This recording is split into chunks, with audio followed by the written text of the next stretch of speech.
Well, the fight against the state's gun law was back in court this morning. The argument was whether or not a Supreme Court judge wrongfully denied a motion to allow an injunction or stoppage of the state's law.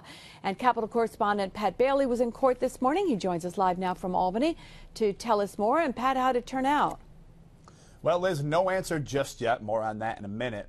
Meantime, back in March, a group of 1,200 plaintiffs argued that the SAFE Act is unconstitutional and the message of necessity used to pass it was also unconstitutional. Therefore, they wanted a judge to force an injunction and have the law stopped immediately. When that motion was denied back in March, the group took their case to a higher court, and that's where they were today in downtown Albany in an appellant court.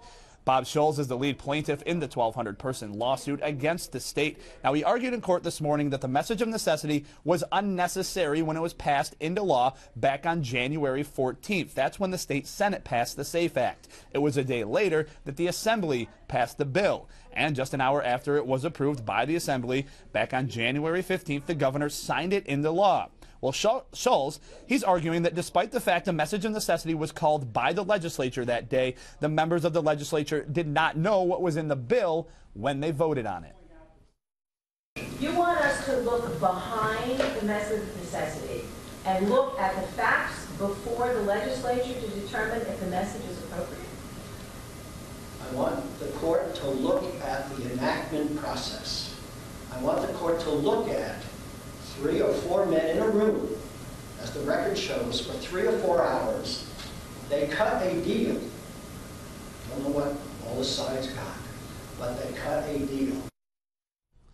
Now, the state also had an attorney on hand today. Now, he argued the message of necessity was, in fact, legal, referring back to a case in 2005 that also questioned a use of message of necessity. That case involved a bill that was late in the legislative session and was part of the budget process. Now, Schulz says that was the right decision back then because the legislature was set to leave town and the budget needed to get done. However, he says in this case, the bill should have sat for 3 days before a vote because it was the first day of the legislative session. Liz? All right, where does it go from here? What's the next step?